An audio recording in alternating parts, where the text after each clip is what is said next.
Alright guys, we go to our channel. We are Team Crushing the Meta and today we are with... JJ. Alright, JJ was playing Nova Grapplers in the Bushiroad Championship Series for Premium in France and NC. And this guy was able to get in 4th. Yep. He was almost able to destroy me. But Destiny was not meant to be that way. So, but I had fun. I had a lot of fun at the event. And I think, to me, that was the most important thing. Win or lose, I think I would have still had fun the event. So that was the best thing for me. Alright, so we will go first through your deck. And then talk about the matchups. But before we do that, tell us a little bit about the event. What did you think about it? And it's a premium event, so... We will show about 70 people, more or less, give or take.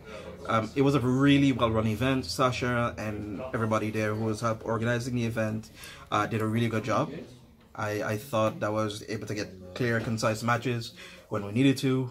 Information was given up front, and the players were very fun to play against and to talk to. Met some new friends, and I hope to see them again in the future. Also, I would like to add that the thing that they use when you win or lose the match, you call a judge and the judge will fill it in himself. Normally we get like a small paper and we write it ourselves, but that was also different, so that we don't get confusions, let's say. Yeah, exactly. So no miscommunications, or having to have the judges to double back to make sure it's more or less it's right at the table. They ask who won, who lost, and it doesn't make you sign it, so that they can kind of go about the other table and keep the pairings going very smoothly. So it was really smooth and well done, and I hope they do it more like that in the future. And the location was alright too? It was alright. It was more or less the whole protest thing on the freeway was a bit bothersome to get into for maybe some players probably didn't get in the event because of it, and I'm very upset about that. I really wanted to play against some more people.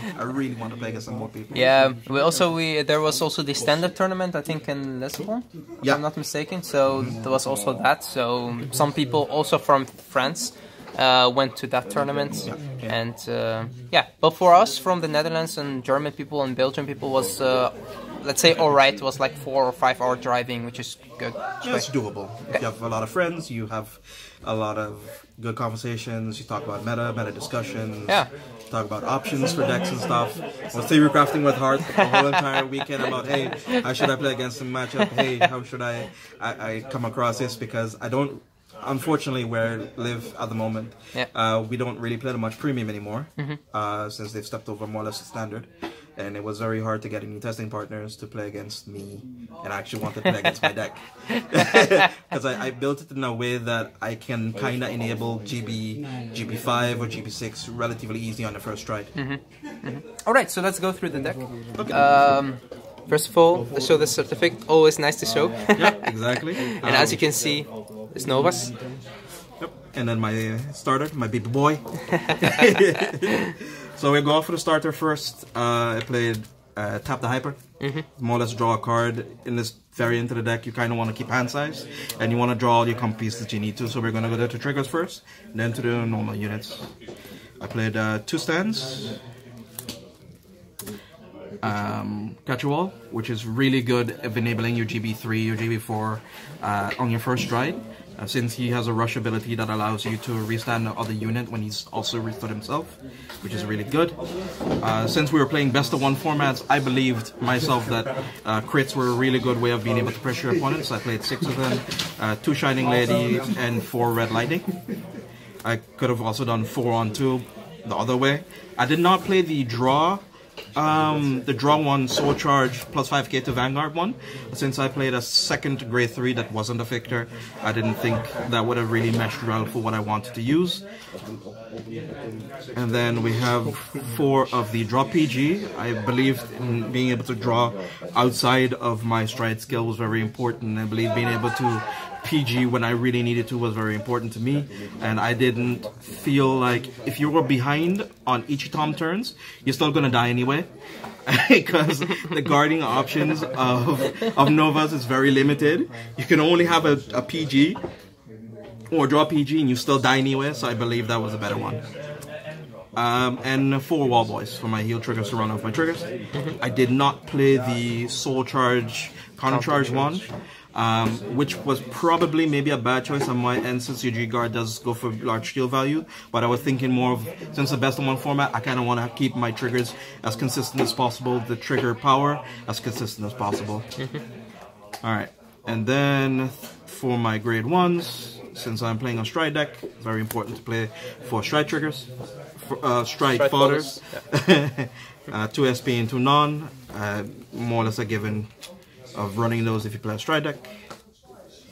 Then I play 4 copies of my most favorite ride during the early event, Custom Riser and Custom. You don't usually use the Soul Charge skill to attack the first turn. You usually just have it as an 8k base since you're playing premium. Sometimes your opponent's Vanguards are at 7k and they probably don't play a booster to play under it. So then you can kind of reduce some damage you can get for the turn. And his effect also allows you to get GB3 almost instantly, which is very, very good. So the 10k shield is always nice if you have them in your hand. Sometimes save like a rare guard. Just go fun 1 for 1 because normally you don't want to discard 2 cards from your hand to guard something. Exactly, and you want to keep all those combo pieces as much as possible in play. And I believe he's a very important combo piece if you want to go for favorite champ or for GB8 or winning champ turns. 3 copies of Jero Hawk. There's a lot of lists that actually don't play him anymore since he is dependent on GB, dependent on having other rear guard to boost him to attack, but I kind of just play him for the extra draw effect. The restand is sort of like a bonus to me more. So what's his skill? Would you like to explain? It's Column Blast 1. When he boosts the rear guard, he can restand the rear guard, give it plus 2k. And it's restood more or less, and you draw a card.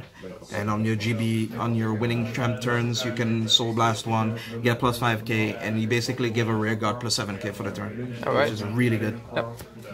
And then to round off, I played 3 Gunzen.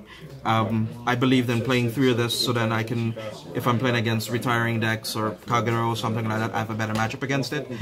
And it also becomes 35k power extra. It becomes 35k on your GBA turns. So it's actually really, really good if you want to pressure like Gyze or anything like that. So then it still needs to toss a card to be able to protect itself. Would you say you needed the 4th? No, I never found that I needed any of these 3-on-3 cards that I've played. I have never felt that I needed to play a 4th one of it. Okay. I wish I saw more of him, but but since you don't have that accessible to you, I really liked my grade 1 lineup this event. I found my main deck at the moment was really, really optimally tuned for what I needed it for. For this format, let's say. Yeah, for this tournament and this format, I think I really liked how it was running. I played 4 Gosachis, problem card of the deck, where his first skill is pre-GB, Column Blast 1, target the unit. If you have a Viktor Vanguard, you can restand, and his additional skill, he also has resist as well. And his GB2 skill is that he gets plus 7k, and on turns, oftentimes he can swing on his own for 16 or 22 or 26 if he's on Axel circle. And it oftentimes forces the opponents to attack him a lot. Yeah. Which he has a target on his head. Yeah, exactly. And then the good boy as well, Ninjad.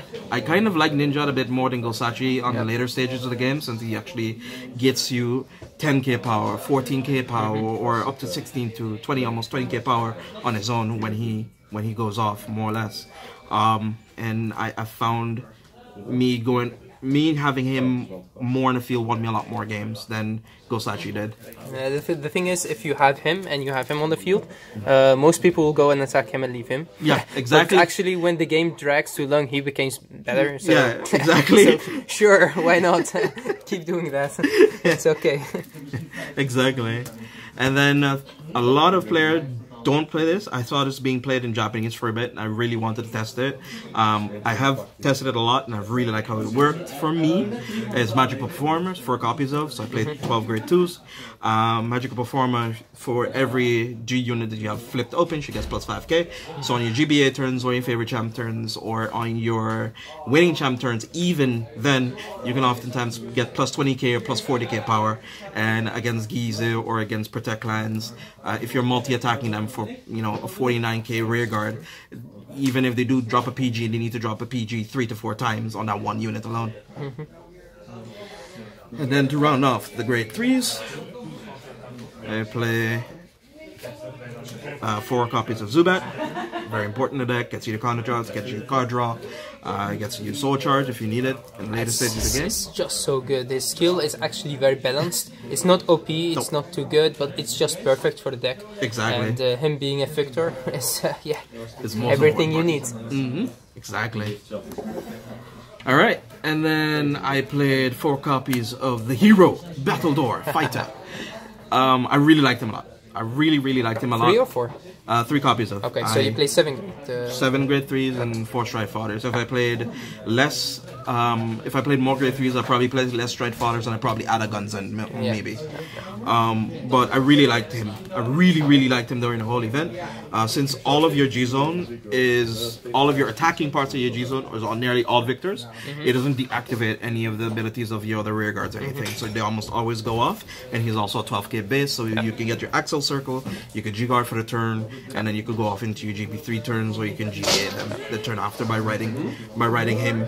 Yeah, you pretty much want to ride first into him to get the Axel circle, and then after that you ride back to Viktor, and if you have him in your hand, you can call him as a good beater rearguard. So yeah, exactly. Why not? And his other skill is on a rearguard circle, he gets plus 5k, so he attacks over first class and stuff like that. Now, to me, was the most important thing that I really need to get over 13k Vanguards, the whole event. That's kind of was the most important part.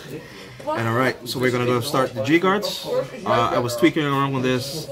A lot of people don't like playing Dismal at the moment because you don't want to have the situation that your opponent denying you counter blast in a lot of matchups. But I really like them to protect any of my combo pieces if I'm drawing a bit dead, and I could just protect them and I can still go about my business and not have to worry about multi-attack swinging into it. Desmil is one of the cards that you need to play him in Nova Grapplers to keep a rearguard, but also he has a, let's say, a different skill that some people don't understand. When you use Desmil on one of your rearguards, sometimes your opponent, without thinking, they attack into your Vanguard, which is actually the thing that you want them to if you need counterblast.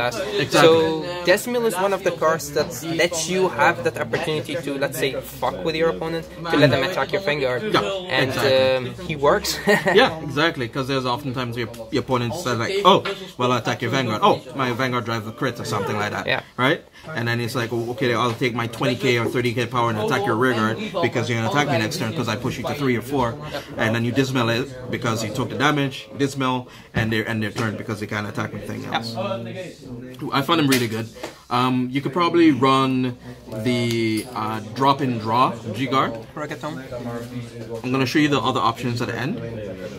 And then I run a 2-on-2 of Gun Greed and Togen. I'm not going to try to pronounce it. They're both Japanese, they're both really good. They're both really good. I really like both of them. More or less, I play both of these to enable my GBA.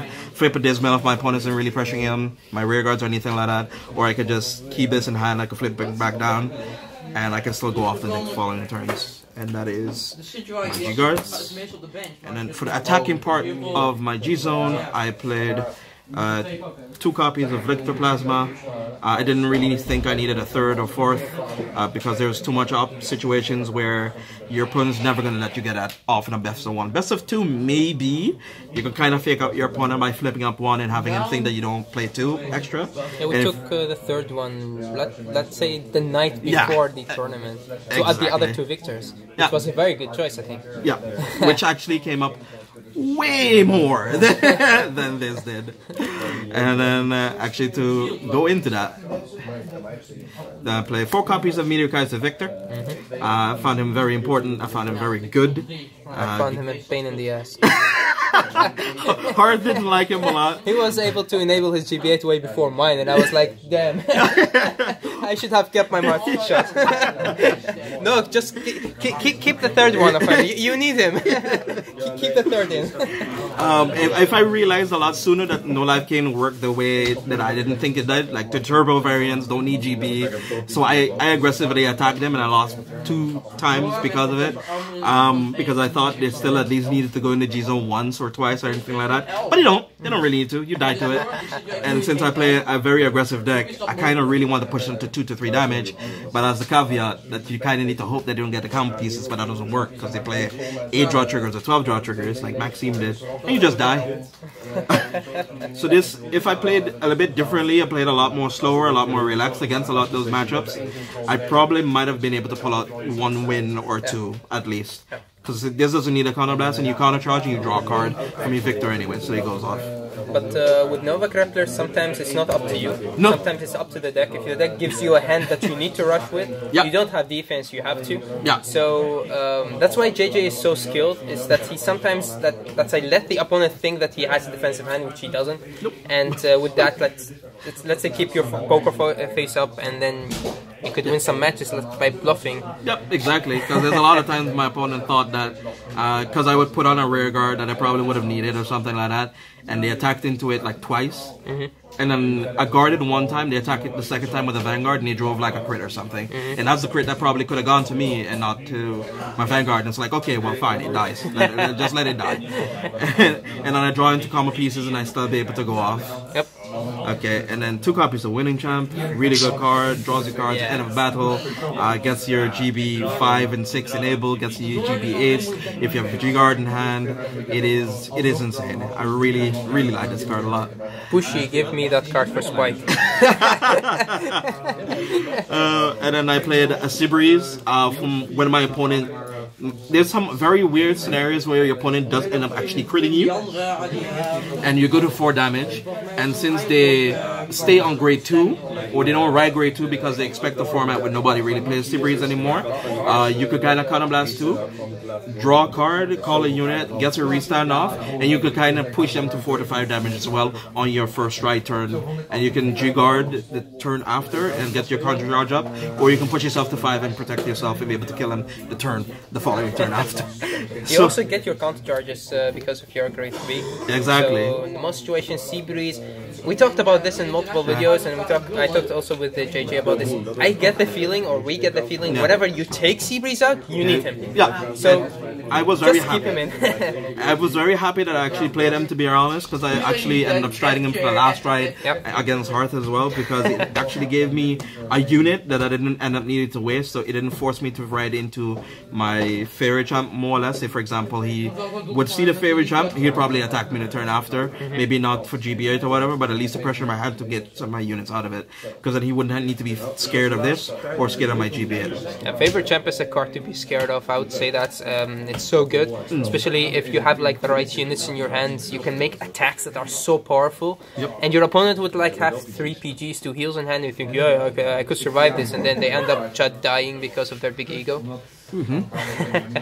And then I played 2 win conditions, two other separate win conditions, 2 other separate win conditions to round off my G zone, my GB8, and my favorite champ. I will not lie to you, I did not go 1 time into favorite champ, and I went maybe 4 out of my 7 games into my GB8. I still want to rewatch the match versus Megacolony Gyze. Gyze, yeah, it's actually online now on my Facebook group. I don't know. I am still very surprised that the winning image. Oh god, that sounds so corny saying it. But the winning image I had for that match was more or less to get my magical performance and Gunsons in my hand, so that I can make the push. So when he turns into Gyze, and since he ate my column away, so I couldn't really pressure him fast enough. That was everything. Yeah. Guard everything beyond 0 damage. Give them 1 Gyze turn. The turn after that, they're dead. Yeah, more or less. Yeah. He enabled that win condition more or less, because then he attacks for like 45 or 51k on his own, because you have Axel circle, which is very hard for a lot of decks to deal with on a normal G turn. Gridor is really good because it's 30k base, but it was hard. I know, it was the last stride I saw put it in the tournament. Yep. Right, so there were some cards that you were thinking about putting in, maybe taking out. What would you change about the deck, let's say? I might consider playing the air elemental. Maybe instead of I don't know, maybe a Viktor Plasma or 2, The Viktor Plasmas were really very underwhelming because I feel like if you're behind with Viktor Plasma, you're still going to be behind for the rest of the game. And if you want to filter your hand and discard it, I think you'd rather want to do it with this, maybe with one card and a guarding turn, than you would want to do it on an attacking turn because you want to enable your GB for your favorite champ or your GBA turns. And I did not play Stark. I thought his ability didn't really fit the theme, what I wanted to go for the deck, and I did not have one game that I had that I actually want to go with it. Yeah, Stark is you're taking a huge risk. With this Stark, and with Viktor Plasma.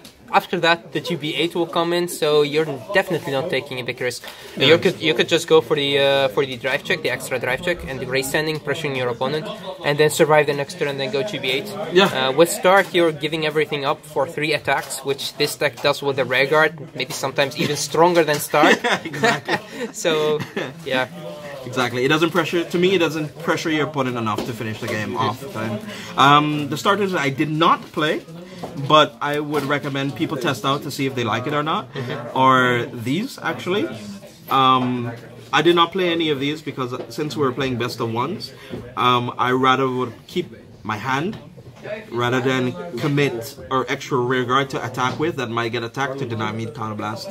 I'd rather that all my attacks come to my face and then guard one of a few extra ones and keep myself at 3 damage, so when I stride, I can eat their whole entire hand rather than be dependent on having a rear guard as an attacker in front of these as boosters. And I didn't feel I missed any of them at all. I did not play this, or I did not play these. Simple fact that this does not further my game plan and what I was going for, and this is GB2 reliant. But then I'd rather just play Susanna if I want to get this off. It's very inconsistent ability. It doesn't go off when you have every time when you need it to. You're very dependent on your combo pieces to get it in your hand. So I didn't play it. Let's see. The PGs that I also did not run, but you don't need to follow me to do it. You could probably test these out yourself. I got this idea from Ben from Ben, you know you are, from Ben, because having a second copy of him gives your rear guards 10k extra for intercept, and if you dismount the rear guard, if you go against something like DP, they don't guard crush you or anything like that, and this allows you to draw some extra cards if you're behind, but I feel the draw PGs kind of do that same thing, but not have you commit a counter blast to it. You're also taking damage in this deck, like you sometimes don't guard till you have 3 damage. Yeah. And the draw PGs work, like if you draw them, it's good. If you damage check, drive check them, it's good. So you're not losing anything. And then the grade 3s that I did not run, but I would probably want to try them out in the future. It's Asura Kaiser, since he does not... You don't have to counterblast him to get his ability to go off. You can kind of put your rear guard in an Axel circle. Attack, and if you drive into like a grade 2 or higher or something like that, you restand the rear guard anyway, so you get 2 attacks in the first turn. But I felt that they didn't really have me much because I think it would have actually helped a lot of the No Life King decks actually kill me in the following turn. So I didn't want to take a risk in riding it. And this does not allow me to countercharge anything. Even though it does enable the rest of my Viktor rear guards, my whole deck is Viktor. My whole G-Zone is Viktor anyway, except for GB8. And for GB8, if your opponent's gonna die anyway, it doesn't really change much. Okay, and then, yeah, that's it. That's kind of it. Yeah. Alright, so let's take a minute to talk about your matchups. But before we do that, what do you think about the format? I mean, we have seen a lot of No Life Kings. A lot of people probably won't agree with me when I say it. I really like this meta. I like this meta a lot. Even if I played an Agro deck, I played Viktor, which is considered more or less a meme in the community in comparison to the other decks.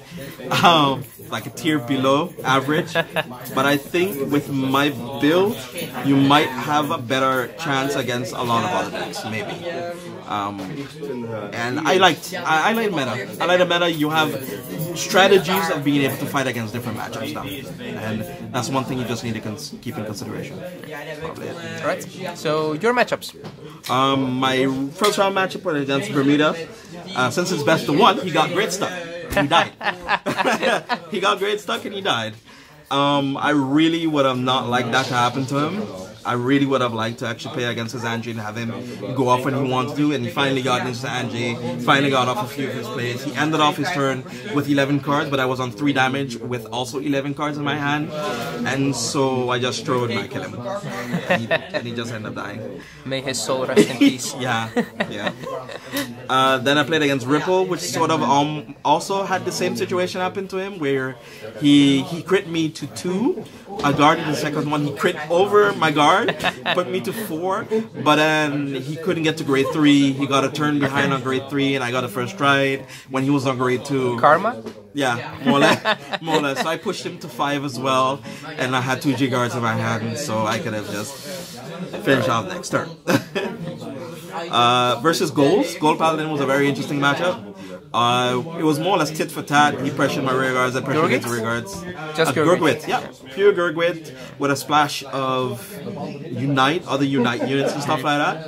But did he had like a good early game, or yeah, he had a decent early game with some Sandriggers and stuff like that. But I think it didn't really come together for him like that. I think he missed the ride. He whiffed on a G assist, but he got it a turn after, but he was a turn behind me. So I still ended up getting the first stride on him. When he was on grade 2. Yeah. The new rule, if you go first, does help you out. Yeah, exactly. Then I played against Nova Grappler, round 4. Mirror match. Yeah. But okay.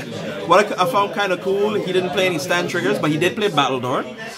He did play extra draw triggers, so he played like 6 to 8 draw triggers and stuff like that. So he's going for the Fever Trap win condition when I was I was going for the GB8 win condition. Yeah. So which was a bit different, which I found kind of cool. It was very interesting. Both of you went 3-0. Yeah, both of us were 3-0 at the time. Yeah. Exactly. And both of us, I was kind of like, oh, cool, you're playing that build. And it was a very cool interaction between both of us. All right. And then I played against Eric, Air Chronicle, from the Vanguard Insider. Yep. You will see his deck profile also in the description section below, so check that out as well. Because he went with gears, which is definitely interesting. Yeah, exactly. I think if he got a bit more ahead of me, my defensive triggers that I got on his attacking turns, I think 1 or 2 of them. I think one of them didn't matter. The other one did kind of matter when he wanted to pressure me a bit more, and he kind of needed more or less just pass turn to me when I was on 3 or 4 damage. Was it 4 damage? Was on 4 damage, and I was able to not combo kill him, but put enough pressure that he wasn't able to finish me off next turn, so he was way behind. So which tries did you use? Split. Only split Pegasus, and then the turn after that he killed. I got first strike, and then he killed. He got too many attacks in my hand. I couldn't get any heal triggers or something. Yeah. Oh, so you couldn't go anything for the So he didn't have any heal trigger to really guard properly, and it put a dent in his game strategy. Alright. And then I played against Robin, which is also Tachikaze. Nice. Yeah, Tachikaze, one of the crushing the meta crew. So you got down paired. Because Robin already lost the first match and won everything after that. I guess so, but I guess in the tie system, it probably still recognized that as high enough to be able to play against. Okay. Or he was probably like the highest out of the... Yeah, because he lost against Axel, crushing Kyo, would also got to the top 8. So exactly, I could understand, that brought up his ties anyway. And I played against him. It was actually really close. He, more or less, both of our hands were just increasingly aggressive, because I got my Gosachi rearguard turn with a custom riser under it. So that when I attacked with Vanguard and he didn't get any defensive trigger, I'd be able to push him to 4. And he attacked me back and he got a crit trigger. So he pushed me to 4, and he had the Noahs as back row units, and he had 2 mammoths in front of him, but he could not get the draw off of them because I needed to guard them to keep his hand small. So when I went to stride, he didn't have enough to protect himself against my attack. It was a really good match. Yep. I really had a lot of fun with that one. It was really close. And then my last one against Kevin. Okay. He played Nova Grappler as well. You know he is. and for him, I GBA'd him. I didn't make a misplay on my GBA. I was on Battle Door and I was on Viktor, and I had only Viktor rear guards on my field. But fortunately, I had Gunzend and Miracle Performer, so I still attacked with rear guards for about 40k. Okay. And he was at 4 to 5 damage. Okay. So it was just enough to pressure his 7 or 8 card hand. And then for top 8, I played again. So you lost only once, right? Yeah. Against Togen. Against Togen. That was in the 6th round. I think, yeah, you played against Togen and then you played against Robin, because Robin was your last match. No, it was the Novas player. That was the last match? Ah, interesting. So you lost again only against the No Life King. Yeah, I did only lose against Togen twice, more or less. Togen is a really good player. He's just so good. Really twice. Because I crit him to 3 or 4. And then when he was riding to grade 2, and I saw he played the Succubus from BT set 3, and that thing, I was like, oh, well, I guess I die when he goes to grade 3 then, because there's no way of me being able to stride on my turn or anything. So I just kind of to go to grade 3 and pray to Jesus that I get 2 defensive triggers, and both times against him, I got them at 6 damage. And that's not fun, because then I died. Because last time when I played against him in top 8 cut, I did finally figure out how to kind of slow pace the deck, and I gave him 2 damage. I was like, okay, he could do half of a loop, half the loop, or 1 loop maybe, and I could do something to me. But then unfortunately it was too late. I had 3 grade 3s in my head, and I just died to it. And I needed to play against Harth for the last one, and I'm happy he won. I'm really happy he won. To me, it really, even if I did end up 3rd, I don't think I would have gone. I'm not. If I don't win, I don't really have much of an interest in really going to Japan, to be honest. And winning is really not important to me. I really like just playing, meeting people, and having fun. I think for me it's just for the experience, because maybe I got the chance this year, maybe I don't get it next year, I don't know, maybe I would not be playing next year, I have no idea. So because I got the chance and I'm free, so I could go, why not? Exactly, that's pretty good. Alright, so any last words? I'd like to thank every single person that I tested with, everybody that I play against, Gamers of the West, Offline Gaming, the store that we're in right now. Really pleased with how the deck performed. If any of you guys have any feedback of what things that you didn't like about the deck, what you'd probably add, why I didn't run the crit trigger, the counter charges, which is really good against the Link Joker matchup, just ask all of that stuff and I'll be able to answer them whenever I'm able to. Check me on Facebook and we can talk about it. Alright, so all the links of his Discord, of his channel, and the Facebook page will all be in the description section below. Check that out. Remember guys, if you have any questions, you could ask me, but it's important to ask him because he could give you the better answer. So, till next time. Till next time. Bye guys.